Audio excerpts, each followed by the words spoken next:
Hi everyone, welcome to B2D talks. So మన Instagram లో 30 days challenge భాగంగా initial గా మాస్టర్స్ చేయాలనుకున్నప్పటి నుంచి మాస్టర్స్ కంప్లీట్ అయిపోయేంత వరకు ఉన్నటువంటి హోల్ ప్రాసెస్ ని 30 స్టెప్స్ గా డివైడ్ చేసి రీల్స్ రూపంలో చేశాను అనమాట. సో దాన్ని ఇప్పుడు ఫుల్ లెంత్ రూపంలో కంప్లీట్ గా చేసి complete A to Z information provide చేద్దామని. సో దట్ ఎవరైనా సరే నెక్స్ట్ 2025 సమ్మర్ ఇంటెక్ రావాలనుకుంటున్న వాళ్ళకి ఒక clear structure and clear process ఉంటుంది. మాస్టర్స్ అడ్మిషన్ ప్రాసెస్ అనేది క్లియర్ గా చేసుకోగలుగుతారు.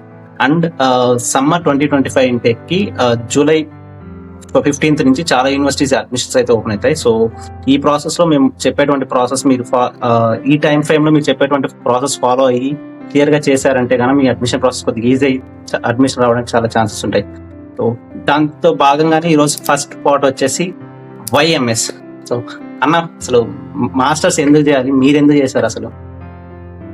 సో నా దగ్గరికి వచ్చేస్తే నాకు చాలా స్పెషల్ రీజన్ ఉంది. చెప్తే ఒక్కొక్కరికి ఎగ్జాజరేటింగ్ అనిపించచ్చు కానీ బట్ నేను 7th స్టాండర్డ్ అనుకుంటారా, 7th స్టాండర్డ్ చదువుతున్నప్పుడు చంద్రముఖి మూవీ వచ్చింది. ఆ మూవీలో రజనీకాంత్ మాస్టర్స్ చేసి వస్తాడు, MS చేసి వస్తాడు అన్నప్పుడు నాకు అది ఒక డ్రీమ్ లాగా పడిపోయింది అనమాట. బట్ అదర్ దాన్ దట్ నాకు చైల్డ్హుడ్ నుంచి ఎప్పుడైనా కానీ బయటికి వెళ్ళి సెటిల్ అవ్వాలి, బయట ఉండి జాబ్ చేయాలి అన్నట్లు, అబ్రాడ్ లో ఉండి ఒక జాబ్ అనే కాదు, ఒక ఇంటర్నేషనల్ ఎక్స్పీరియన్స్ ని, డిఫరెంట్ కల్చర్స్ ని ఎక్స్పీరియన్స్ చేయాలనేది ఎప్పటి నుంచో నాకు చిన్నప్పటి నుంచే ఉన్న ఏం అనమాట.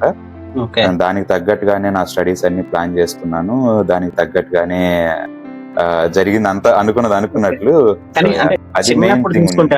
నాకు కూడా ఆర్మీ పోవాలి, పోలీస్ ఆఫీసర్ అవ్వాలి, సిబిఐ అవ్వాలి అన్ని ఉండేవి. అవన్నీ అవ్వవు కదా ప్రాక్టికల్ గా. అప్పుడు ఏదో మనం అనుకుంటామో అది జరగదు కదా. మీరు అలా అనుకున్నది ఇలా జరిగిందంటారా? నేను ఎప్పుడు కానీ చిన్నప్పటి నుంచి ఎప్పుడైతే 7th స్టాండర్డ్ అని చదువుతున్నానో నా స్టడీస్ లో కానీ ఎప్పుడు నాకు ఈ గోల్ ఎప్పుడు ఉండింది. ఫండమెంటల్ గోల్ నా స్టడీస్ లో ఎప్పుడు నేను బయటకు వెళ్ళి సెటిల్ అవ్వాలి, దానికి తగ్గట్టుగానే స్టడీస్ ప్రాపర్ గా ఉంచుకోవాలి, నాలెడ్జ్ ఎప్పుడు గెయిన్ చేస్తూ వెళ్ళాలి అని అనుకున్నాను. నా అకాడమిక్స్ ఇప్పుడు దాకా ఉన్న బ్యాక్గ్రౌండ్ మొత్తంలో చూసుకున్నట్లయితే దానికి తగ్గట్టుగానే నాకు అంతా జరిగింది. నీకు అసలు రీజన్స్ ఏముంది నీకు మాస్టర్స్ చేయాలి అన్న దానికి? బట్ ఇప్పుడు అయ్యింది ఒక రీజన్, అది వేరేది. బట్ చూస్తే కన్నా నా ఇంట్రడక్షన్ వీడియోలో చెప్పింటా అనమాట నేను అసలు మాస్టర్స్ ఎందుకు చేయాలి అనుకోని. నాకు ముందైతే అసలు మాస్టర్స్ చేయాలని అసలు ఏం లేదన్న. బీటెక్ థర్డ్ ఇయర్ 3 to 4 1 అప్పుడెప్పుడో అనిపించింది అనమాట మాస్టర్స్ చేయాలని. అది కూడా నేను బ్యాచిలర్స్ లో ఒక ఆటోమోటివ్ ప్రాజెక్ట్ చేస్తాను, సుప్రా SCI ఇండియా. ఐడియా ఉందా సుప్రా? తెలుసా? సుప్రా చేస్తున్నప్పుడు వేరే కాలేజీలతో ఢిల్లీ వెళ్ళినప్పుడు, కాంపిటీషన్కి వెళ్ళినప్పుడు వేరే కాలేజ్ వాళ్ళని చూడటము, దాని గురించి రీసెర్చ్ చేస్తున్నాడు, ఫార్మా స్టూడెంట్ ఇవన్నీ చూడటము. ఇంకా దాంతో నాకు చాలా ఇష్టం అయిపోయింది అనమాట, ఆటోమోటివ్ మంచిగా చేయాలి ఇది అన్నట్టు. నేను ఒక బేస్ బిల్డ్ చేసుకున్నాను బ్యాచిలర్స్ లో. మాస్టర్స్ చేసి ఆటోమోటివ్ లో దుమ్ము దులిపేయాలబ్బా, రేసర్ అయిపోవాలి నేను అన్న ఫీల్డ్ లో మాస్టర్స్ చేయాలని డిసైడ్ రేసర్ అయిపోవాలని. సినిమాల్లో రేసులు ఉంటాయి కదా, తోలుకుంటూ డ్రీమ్ లో మాస్టర్స్ చేద్దాం అనేది డిసైడ్ అయిపోయేదో బ్లైండ్ గా. బట్ రైట్ నో జరిగింది వేరే ప్రాసెస్, జరుగుతున్నది వేరేది. ఓకే, అది పక్కన పెట్టేద్దాం. నా మాస్టర్స్ అయితే అలా స్టార్ట్ అయింది.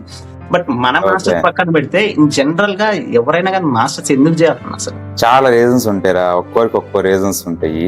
బట్ నా గురించి చెబుతాను ఫస్ట్, తర్వాత మనం జనరల్ పబ్లిక్ ఎట్లాగా థింక్ చేస్తున్నారో మాట్లాడుకుందాము.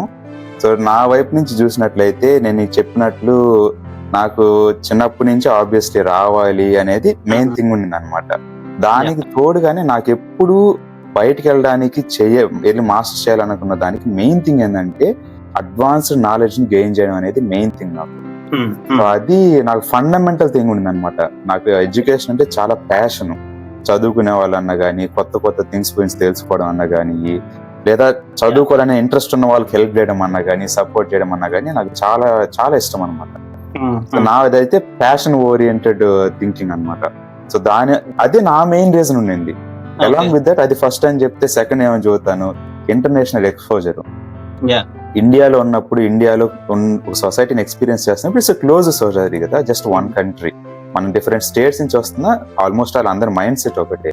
బట్ అది బయటకు వస్తే అలా ఉండదు కదా. ఫర్ ఎగ్జాంపుల్ ఇప్పుడు మనం యూరోప్ లో ఉంటున్నాము, ఎంత కల్చరల్ డిఫరెన్స్ ఎక్స్పీరియన్స్ చేస్తున్నాము, ఎంత ఇంటర్నేషనలిజం ఎక్స్పీరియన్స్ చేస్తున్నాము. This is what my second preference. Okay. Okay. So అవి 2 మెయిన్. ఆబ్వియస్లీ ఇంకా బయటకు వచ్చేస్తే కొంచెం డబ్బులు ఎక్కువ ఎర్న్ చేయొచ్చు అనేది థర్డ్ అండ్ ఫోర్త్ ఆ పొజిషన్స్ లో ఉన్న రీజన్. బట్ కానీ డబ్బులు అనేది ఎప్పుడు నా మెయిన్ రీజన్ కాదు అసలు.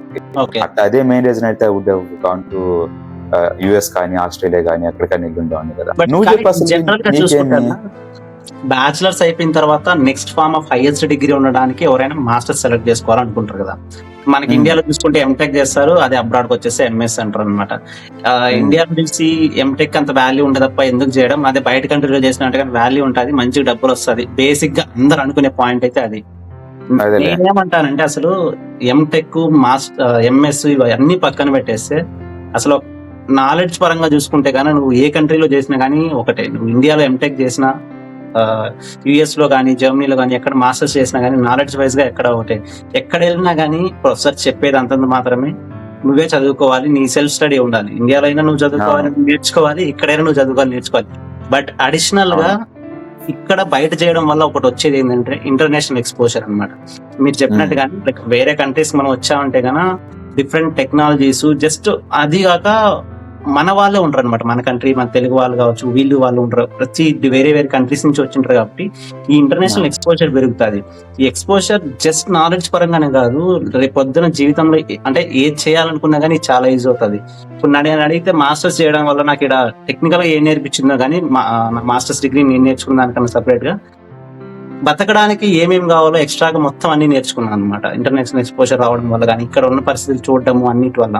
సో మెయిన్ గా దానికోసం అయితే మాస్టర్స్ చేయొచ్చు. బట్ అదర్ దెన్ దట్ ఏదైనా రీజన్స్ పెట్టుకొని రావాలి అంటే మాస్టర్స్ చేయడం కరెక్ట్ కాదండి. కానీ ఇప్పుడున్న వాళ్ళు ఆ రీజన్స్ తో మాస్టర్స్ కి వెళ్తున్నారంటారా, మీరేమంటారు? ఉన్నాయి. దాని గురించి మాట్లాడుకునే ముందు సరే ఇప్పుడు వచ్చావు, నువ్వు మాస్టర్స్ చేస్తున్నావు, నేను మాస్టర్స్ చేశాను, ఫుల్ టైం వర్క్ చేస్తున్నాను, అసలు నీ ఫీలింగ్ ఏంది? మాస్టర్స్ చేస్తున్నావు కాబట్టి నీ ఫీలింగ్ అసలు ఎగ్జాక్ట్ గా ఏం నేర్పించిందని, లేకపోతే వర్త్ వైల్ డెసిషన్ నువ్వు తీసుకుంది మాస్టర్స్ కి జర్మనీ రావాలని అనేది చెప్పు నీ మాటల్లో. అంటే టెక్నికల్ పరంగా అంటే నాలెడ్జ్ పరంగా ఎడ్యుకేషన్ పరంగా చూసుకుంటే కన్నా నేను అనుకున్న డొమైన్ రాలేదన్న, వేరే డొమైన్ వచ్చాను. బట్ నాట్ బ్యాడ్ అన్నమాట, but too good, I'm satisfied. ఇది సోదైతే చెప్పాను నేను. ఓకే, దేశానికి వచ్చిందానికి కష్టపడినట్టు నేర్చుకున్నా. బట్ నేను ఇదే కానీ ఇండియాలో చేసింటే ఇండియాలో కూడా నేర్చుకునేవాడిని. బట్ ఇక్కడ రావడం వల్ల నాకు ఎక్స్పోజర్ వచ్చి నేర్చుకున్నానేమో, అప్పుడు ఉంటే నేర్చుకోలేకపోయేవాడినేమో, అది ఎగ్జాక్ట్ గా తెలియదు. మేబీ నేను అనుకున్న డొమైన్ లో వెళ్ళింటే 100% సాటిస్ఫైడ్, రిగ్రెట్ ఫీల్ లేదు అనుకునేవాడినేమో. ఇప్పుడు వేరే డొమైన్ లో వచ్చాను, బట్ దాన్ని మళ్ళీ నాకు కావాల్సిన డొమైన్ లోకి ఎలా అనేసి ఏదో ఒక ఇంటర్లింక్ పాయింట్ ని పట్టుకొని డొమైన్ చేంజ్ చేసుకుంటున్నా. అలా కాకుండా ఎగ్జాక్ట్ పాత్ లో వెళ్తే కానీ నాకు తెలిసి మొత్తం అంత ప్యాషన్ గా వచ్చినప్పుడు ఎగ్జాక్ట్ పాత్ లో వెళ్తే అంతేమీ ఫీల్ అవ్వరు బ్యాడ్ గా. నేనైతే అది ఎగ్జాక్ట్ గా లేదు, నాకు కొద్దిగా రోడ్డు మన ఏపీ రోడ్ లాగా ఉందన్నమాట. బానే ఉంటాయి రోడ్లు ఇప్పటి నుంచి. నా వైపు వచ్చేస్తే నా ఫీలింగ్స్ ఏమనేది షేర్ చేసుకోవచ్చు అంటారా? నేను ప్లాన్ చేసుకున్నట్లే ఎగ్జాక్ట్ గా నేను ఏదైతే కోర్సు చేయాలనుకున్నానో దానికే వచ్చాను. సో నాకు ఆ సాటిస్ఫాక్షన్ 101% అన్నమాట. నేను వేరేదైతే వచ్చిండేవాడిని కాదు. అంటే నా డెసిషన్స్ అలాగే ఉంటాయి, ఏదో 0 or 1 బైనరీలోనే ఉంటాయి డెసిషన్స్ ఎప్పుడు నాకు. సో నాకు కావాలనుకునే కోర్సే వచ్చింది, నాకు తగ్గట్టుగానే స్టడీస్ అన్ని జరిగినాయి, ఎలెక్టివ్స్ దగ్గర నుంచి కానీ ఎట్లయితే నాలెడ్జ్ గెయిన్ అనుకున్నానో, ఏమేమి స్కిల్స్ అయితే ఎక్వైర్ చేయాలనుకున్నానో అట్లాగే ఉండింది. అండ్ దెన్ ఇప్పుడు ప్రజెంట్ జాబ్ కానీ ఎవ్రీథింగ్ ఏదైతే గీత గీసుకున్నానో అలాగే వెళ్తా ఉంటారా ప్లాన్ ప్రకారం. సో అందువల్ల నన్ను అడిగితే హార్ట్ఫుల్ గా చెప్పాలంటే 101 కాదు 110% సాటిస్ఫాక్షన్ అనమాట నా ఫీలింగ్. ఈ ఇంటర్నేషనల్ ఎక్స్పోజర్ ఏదైతే కావాలనుకున్నానో అది 200%. అది నేను కూడా చెప్తాను అనమాట. నా ఎడ్యుకేషన్ పరంగా పక్కన అంటే జస్ట్ సబ్జెక్ట్ పరంగా పక్కన పెట్టేస్తే, ఎడ్యుకేషన్ అంటే సబ్జెక్ట్ పరంగా పక్కన పెట్టేస్తే ఇంటర్నేషనల్ ఎక్స్పోజర్ అయితే చాలా వచ్చింది, అవేర్నెస్ చాలా వచ్చింది అనమాట. ఏదో పల్లెటూరులో ఉండి అసలు ఏమీ తెలియకుండా ఉండేవాడిని అనమాట. ఇక్కడికి వచ్చాక చాలా అంటే చాలా అవేర్నెస్ వచ్చింది, ఎక్స్పోజర్ రావడం వల్ల, డిఫరెంట్ థింగ్స్ తెలియడం వల్ల, అసలు ఏది ఎలా అన్నది క్లారిటీ అయితే వచ్చింది ప్రతి ఒక్కటి. సింపుల్ గా చెప్పాలంటే ఎక్కడ ఏమైపోయినా ఎక్కడ వదిలేసినా కానీ బతికే కాన్ఫిడెంట్ అయితే వచ్చింది ఇక్కడికి వచ్చింది.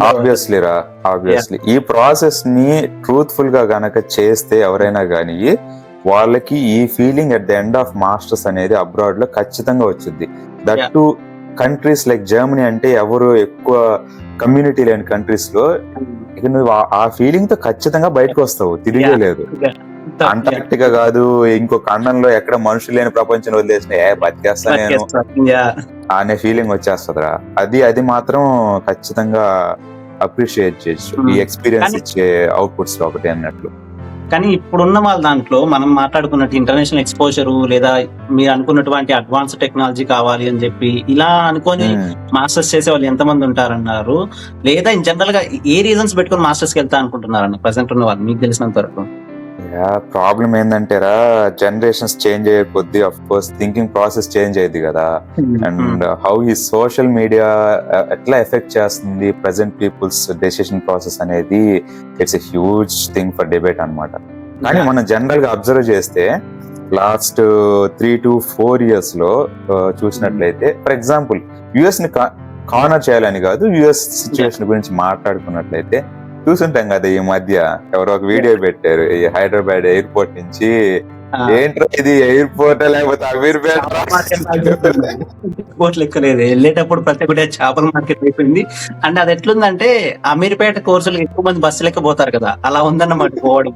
యూఎస్కే కాదు కంట్రీస్ కి ఫ్లో పెరిగిపోయింది ఇప్పుడు ముందుతో కంపేర్ చేస్తే. ఎందుకంటే అఫ్ కోర్స్ ఒక థింగ్ ఏంటంటే అఫోర్డ్ చేయగలుగుతున్నారు ఎడ్యుకేషన్, దాని వల్ల ఈజీగా వెళ్ళగలుగుతున్నారు. బట్ మెయిన్ పీపుల్స్ రీజన్స్ గురించి మాట్లాడుతున్నాము డిబేట్ అవ్వకుండా. సో చూసినట్లయితే నాకు తెలిసి నేను అబ్జర్వ్ చేస్తున్న రీజన్స్ ఏంటంటే ఈ ప్యాషన్ తొక్క తోలు ఇవన్నీ ఎక్కువ లేవురా పిల్లల దగ్గర. మెయిన్ రీజన్ ఏంటంటే ఫ్రెండ్ గాడు వెళ్ళాడనో, లేకపోతే ఇండియా బదులు అక్కడికి వెళ్తే రోడ్లు విశాలంగా ఉంటాయనో, 4-5 ప్లేసులు తిరగచ్చాను, లేకపోతే కార్లు తిరగచ్చాను. ఇంకోటి మెయిన్ రీజను చాలా ఈ చెడిపోయిన మైండ్ ఉంటుంది రా, డబ్బులు డబ్బులు డబ్బులు అని. బయటకు వెళ్తే డబ్బులు ఒక్కటి అన్నట్లు ప్రైమరీ రీజన్ తో వెళ్తున్నారు. అఫ్ కోర్స్ ఆ రీజన్ ఉండాలి, ఉండకూడదని అంటలేదు. అంత దూరం వెళ్తున్నావు అంటే నీ వ్యాలిడ్ రీజన్స్ నీకు ఉంటాయి, but money should not be the primary reason రా. The whole point of experiencing a different life is gone if money is the primary reason. But like అంటే మోస్ట్లీ డబ్బుల కోసమే కదా అలాంటప్పుడు ఇండియాలో లేదంటారా మీరు చెప్పే లైఫ్? ఇండియాలో కూడా ఉంది కదా, బట్ మేజర్ గా మేబీ డబ్బుల కోసం. అంతే డిపెండ్స్, అది ఎవరి ఇంట్రెస్ట్ మీద డిపెండ్స్ అయ్యి ఉంది. బట్ నా వ్యూ షేర్ చేసుకుంటున్నానులే నేను.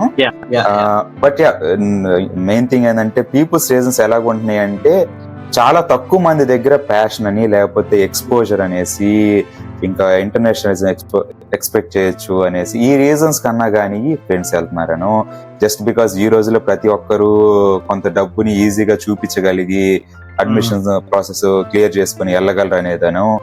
ఇంకా మెయిన్ థింగ్ ఇంకోటి ఏం అబ్జర్వ్ చేస్తుందంటే చాలా మంది జాబులు తెచ్చుకోలేకపోతున్నారు ఇండియాలో. సో వాళ్ళకి నెక్స్ట్ థింగ్ ఏంటి అని అంటే అట్లా ఆలోచిస్తున్నారు.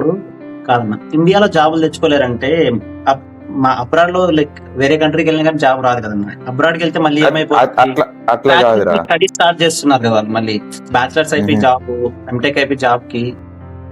నేను దీన్ని ఇంకొక విధంగా వ్యూ చేస్తాను, ఇంకో పర్స్పెక్టివ్ లో వ్యూ చేస్తాను. నువ్వు చూసినట్లయితే ఈ కంట్రీస్ లో there's a huge demand for skilled workers అన్నమాట. మన ఇండియా నుంచి వచ్చే వాళ్ళందరూ చేసేది మోస్ట్లీ సాఫ్ట్వేర్ బ్యాక్గ్రౌండ్ తో వస్తారు, and then they will also do masters in software background అన్నమాట. సో దాని వల్ల ఇక్కడ ఉన్న ఆపర్చునిటీస్ కి కావలసిన జనాలు సరిపోవట్లేదు ఉన్నవాళ్ళు. సో అందువల్ల వచ్చే వాళ్ళని అకామిడేట్ చేసుకోవడానికి పాసిబిలిటీ ఉంటుంది. సో దాని వల్ల లెట్స్ సే 100% స్కిల్ లేకపోయినా లెట్స్ ఆ రోల్ కి సరిపోకపోయినా కానీ అట్లీస్ట్ సమ్హౌ ఒక డోర్ పట్టుకొని వెళ్ళగలిగే దానికి పాసిబిలిటీ ఉంటుంది ఈ డెవలప్ కంట్రీస్ లో. జస్ట్ బికాస్ మెయిన్ రీజన్ ఏంటంటే ఇనఫ్ నెంబర్ ఆఫ్ ఆపర్చునిటీస్ ఉన్నాయి కాబట్టి, లెట్స్ ఇనఫ్ గానీ సర్ప్లస్ లో ఉన్నాయి ఆపర్చునిటీస్. సో దాని వల్ల అకామిడేట్ చేసుకోవడానికి ఇప్పుడు దాకా పాసిబిలిటీ ఉంది.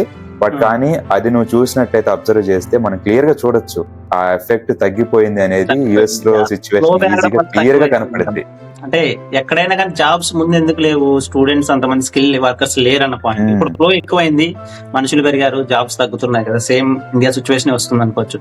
అవన్నీ అంటే పక్కన పెడితే మోస్ట్లీ ఎవరో వెళ్తున్నారు, ఒక హైప్ క్రియేట్ అయిపోయింది, మాస్టర్స్ చేయాలి, బయట వెళ్ళాలి అదర్ కంట్రీస్ కి. పక్కింటి అబ్బాయి వెళ్ళాడు, పక్కింటి వాళ్ళ కూతురు వెళ్ళారు, ఇంట్లో వాళ్ళు వచ్చి నాన్న నువ్వెప్పుడు పోతారా, వాళ్ళు పోయారు, వాళ్ళు ఇక్కడ చెప్పుకుంటున్నారు అన్న పాయింట్ లో వెళ్ళిపోతున్నారు అన్నమాట. అది పేరెంట్స్ కూడా పుష్ చేసేది ఉంటుంది డబ్బుల కోసం, మెయిన్ ఒక మైండ్, రిలేటివ్స్ వెళ్తున్నారు సంపాదించాలి, ఇట్లా రీజన్స్ ఎక్కువైపోతున్నాయి. మన పర్సనల్ గా మనకి అవసరమా లేదా అనే రీజన్స్ కన్నా గానీ ఈ రీజన్స్ అనేవి ఎక్కువైపోతున్నాయి అన్నమాట. ఎక్కువైపోతుంది. అండ్ ఇంకొకటి ఏంటంటే వెళ్ళిన తర్వాత ఆడ ప్రతి ఒక్కరు మాస్టర్స్ రావద్దని చెప్తున్నారు. అంటే వెళ్ళాము మనం ఏదో చేస్తున్నాం రావద్దని చెప్తున్నారు. రావద్దని చెప్పడానికి వాళ్ళు రీజన్స్ ఏం చెప్తున్నారు? అరే నువ్వు ఒంటరిగా ఉండాలి, నువ్వే కుకింగ్ చేసుకోవాలి, పార్ట్ టైం చేయాలి, నైట్ 10 అయింది నాకు ఫుడ్ లేదు, ఈ రీజన్స్ చెప్తున్నారు. జెన్యున్ గా రీజన్స్ అయితే ఉండేటివే, బట్ లోన్లీగా ఉంటావు, నువ్వే ఫుడ్ చేసుకోవాలి, పార్ట్ టైం చేయాలి, ఈ రీజన్స్ ముందే తెలుసు కదా ప్రతి ఒక్కరికి. వెళ్ళే ముందే తెలుసు కదా, తెలుసు కదా. అదే రీజన్స్ చెప్పి రావద్దని చెప్పడం I don't think it's not అంటే కరెక్ట్ కాదనిపిస్తుంది. ఒకవేళ చెప్పినట్లు social media people just record చేసి వీడియో పెట్టినంత ఈజీగా లైఫ్ అయితే ఉండదు కదా. ట్రూ. అండ్ ఇదొక సైడ్ చూసుకుంటే ఇంకొకసారి రావడానికి ఎంజాయ్ చేస్తున్న ఫొటోస్, ఎంజాయ్ చేస్తున్న వీడియోలు పెడితే అరే వాళ్ళ లైఫ్ ఇటు ఉంది అబ్రాడ్ లో, అక్కడికి వెళ్ళిపోదాం అన్న పాయింట్ లో ఉన్నారు. రావద్దని చెప్పడానికి పార్ట్ టైం చేయాలరా బాబు రావద్దనేసి చెప్తున్నారు. బట్ ట్రూగా నన్ను అడిగితే రావద్దని ఎందుకు చెప్పాలంటే ఇక్కడికి వచ్చిన తర్వాత మనం అనుకున్నటువంటి క్వాలిటీ ఆఫ్ ఎడ్యుకేషన్ లేదు, ఆ క్వాలిటీ ఆఫ్ స్టడీస్ మన దగ్గర లేదు, మనం నేర్చుకోలేకపోతున్నాం. అది ఆర్ఎల్స్ మనం అనుకున్నంత లేదు ఇక్కడ వచ్చిన తర్వాత ఎడ్యుకేషన్ అనేది, ఆర్ఎల్స్ మనం అనుకున్నటువంటి ఎక్స్పోజర్ ఇక్కడ దొరకట్లేదు, లేదా మనం అనుకున్నటువంటి లెవెల్ ఆఫ్ జాబ్స్ కాదు, మనం అనుకున్నట్టు మేము ఫైనాన్షియల్ గా చూసుకుంటే అంత డబ్బులు రావద్దురా బాబు, జస్ట్ ఏదో హైప్ అంతే. ఇవి కానీ జెన్యూన్ రీజన్స్ అయి చెప్పి రావద్దంటే ఐ అగ్రి, కరెక్టే, ఇవి ఉన్నాయంట పోకూడదు కదని. అది పార్ట్ టైం ఇవన్నీ చెప్తే ఆ పార్ట్ టైం అందరికీ తెలిసిందే కదన్న, అందరూ పార్ట్ టైం చేయాలనుకుంటారు, ఎవడైనా కానీ కుక్ చేసుకోవాలనుకుంటారు, అలోన్ ఉండాలనుకుంటారు, అన్ని తెలిసినవే కదా ఇవన్నీ. కష్టం అవుతాయి చేసే విధానము లేదా ఎక్స్ప్రెస్ చేసే రీజన్స్ అనేవి దే ఆర్ నాట్ అప్రోప్రియేట్ అన్నమాట. మిస్లీడింగ్ అప్రోప్రియేట్ కాదు, but that is how people are behaving now days. ఏం చేయలేం దానికి.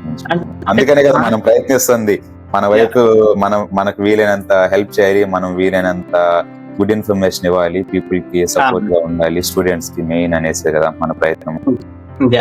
అసలు మాస్టర్స్ కి ఎలాంటి వాళ్ళు రాకూడదు అంటారన్న, అసలు అంటే ఇలాంటి వాళ్ళు వెళ్తున్నారా, వీళ్ళు రాకంటే బాగుంటది అన్న వాళ్ళు ఎవరైనా అలాంటి కేటగిరీ వెళ్తున్నారంటారా మాస్టర్స్ మీ పాయింట్ లో? మోస్ట్లీ ఇయరా, ఎందుకంటే ఇక్కడికి వచ్చిన తర్వాత స్కిల్ అనేది main important thing. Skills gain చేయడము, ఎడ్యుకేషన్ ని ట్యాకిల్ చేయడము, ఆ ఎడ్యుకేషన్ క్లియర్ చేసి బయటకు వెళ్ళడము, వెళ్ళిన తర్వాత మార్కెట్ కి సరిపెట్టేట్టు స్కిల్ గెయిన్ చేయడము. సో నన్ను అడిగితే ట్రూత్ఫుల్ గా చెప్పాలంటే ఇండియాలో బిలో 60%, బిలో 65% ఉంటే చాలా కష్టం రా వాళ్ళకి బయటకు వచ్చిన తర్వాత. యాజ్ అన్ ఎగ్జాంపుల్, జర్మనీకి వచ్చి వీళ్ళు సర్వైవ్ అయ్యి మార్కెట్ లోకి వెళ్ళి ఒక జాబ్ తెచ్చుకొని ఒక మంచి శాలరీతో జాబ్ చేయాలి అంటే they have to put in ఎంత ట్రిమెండస్ హార్డ్ వర్క్ ఇక్కడ పెట్టాలంటే ఈ ప్రాసెస్ లో. అది నీకు కూడా తెలుసు, నువ్వు కూడా అగ్రీ చేస్తున్నావు తెలిసి. అంటే నేనేమంటాను, ఆల్రెడీ ఒక కెరియర్ సెటిల్ అయిపోయి ఇండియాలో maybe work experience around 5 to 6 years ఉండి, బికాస్ నేను ఎందుకంటే 15 years వర్క్ ఎక్స్పీరియన్స్ ఉన్న వాళ్ళని, 20 years వర్క్ ఎక్స్పీరియన్స్ ఉన్న వాళ్ళని నాతో పాటు మాస్టర్స్ చేస్తున్నారు నా క్లాస్ లో కూర్చొని. సో ఇలాంటి వాళ్ళ కెరియర్ నాకేమనిపిస్తుంది అంటే ఇంత సెటిల్ అయిపోయిన వాళ్ళు ఇప్పుడు జస్ట్ ఫర్ మాస్టర్స్ ఏదో అబ్రాడ్ కంట్రీకి వెళ్ళాలి అని చెప్తే డైరెక్ట్ జాబ్ ట్రై చేయండి, డోంట్ డూ మాస్టర్స్ అని చెప్తాను. ఎందుకంటే మాస్టర్స్ ఎందుకు చేయట్లేదు, నీకు అడ్వాన్స్ టెక్నాలజీ కావాలి, ఒక ఎక్స్పోజర్ కావాలంటే చెయ్యొచ్చు కానీ ఏదైనా, బట్ జస్ట్ ఏదో మనీ కోసం నీ మాస్టర్స్ చేసి మంచి జాబ్ వస్తుంది, మంచిగా మనం మనీ ఎర్న్ చేయొచ్చు అన్న పాయింట్కి వచ్చావంటే నీ కెరియర్ ని అగైన్ నువ్వు మాస్టర్స్ స్టడీ చదువుకోవాలి, 2 years చదువుకోవాలి. వీడు చెప్పినటువంటి ఈ పార్ట్ టైంలు, అలోను, ఈ కుకింగ్, ఈ మెంటల్ స్ట్రెస్ అంతా ఉంటుంది, దాంతో పాటు చదువుకొని మళ్ళీ స్క్రాచ్ నుంచి బిల్డ్ చేసి మీ కెరియర్ అంతా జాబులు ట్రై చేయాలి. అదే ఇండియాలోనే ఒక అరౌండ్ 1 lakh మనీ లేదా 40,000 to 50,000 డబ్బులు వస్తాను శాలరీ అన్న వాళ్ళు అది వదిలేసి ఇక్కడికి వచ్చి స్క్రాచ్ నుంచి చేయడం అనేది కరెక్ట్ ఆప్షన్ కాదేమో. మేబీ అక్కడి నుంచినే ట్రై చేసి జాబ్స్ కోసం జాబ్స్ ట్రై చేయడం బెస్ట్ ఆప్షన్ ఏమో నేనంటా. నువ్వు అన్నట్లు ఇప్పుడు చూసుకున్నట్లయితే రీసెంట్ గా అడోబీ CEO శంతను నారాయణ కూడా అన్నాడు అనమాట, తను గనక ప్రజెంట్ ఇండియాలో గ్రాడ్యుయేట్ అవుతుంటే ఖచ్చితంగా US కి లేదా అబ్రాడ్ కి స్టడీస్ కోసం వెళ్ళని అన్నాడు. అతని కాంటెక్స్ట్ ఏంటంటే అంత వండర్ఫుల్ ఆపర్చునిటీ ఉంది గ్రో అవడానికి, దట్ టు యంగ్ స్టూడెంట్స్ ఇండియాలో. సో గైస్ చూడండి, చాలా ఆపర్చునిటీస్ ఉన్నాయి. పెద్ద అతనే ఆ స్టేట్మెంట్ చెప్పాడంటే మీరు మాస్టర్స్ చేయొద్దు అనట్లేదు, ఇండియా వదిలి రావద్దు అనట్లేదు, బట్ వచ్చే ముందు ఎందుకు చేయాలి, వై మాస్టర్స్ అనే స్ట్రాంగ్ క్లారిటీ రీజన్ లేనిది అస్సలు మాస్టర్స్ కి అయితే రావద్దండి. ఆ రీజన్ ఉన్నప్పుడు రాండి. అండ్ మా ఫర్దర్ వీడియోస్ లో మేము ఇనిషియల్ గా చెప్పినటువంటి క్లియర్ గా మొత్తం అన్ని ఇన్స్ట్రక్షన్స్ వస్తాయి. అండ్ నెక్స్ట్ వీడియో వచ్చి మాస్టర్స్ ఏ స్పెసిఫికేషన్స్ ఉన్నది సెలెక్ట్ చేసుకోవాలి, అది ఎలా సెలెక్ట్ చేసుకుంటే బెస్ట్ అన్న దాని గురించి క్లియర్ గా డిస్కస్ చేయబోతున్నాం. అండ్ మీకు కూడా చాలా యూస్ఫుల్ అవుతుంది. మీ ఫ్రెండ్స్ ఎవరన్నా అబ్రాడ్ కి మాస్టర్స్ వెళ్దామని అనుకున్నట్లయితే వాళ్ళకి కూడా షేర్ చేయండి. ఇది చాలా చాలా ఇంపార్టెంట్ ఫస్ట్ స్టెప్ అన్నమాట. మాస్టర్స్ ఎందుకు చేయాలి అనేది మనకి మనం ఆన్సర్ ఇచ్చుకోవడం ఈ ప్రాసెస్ లో. So thank you guys once again. See you in the next video. Thank you. See you. Bye. Bye. So stay tuned and do subscribe our channel. You can follow us on Instagram and LinkedIn as well.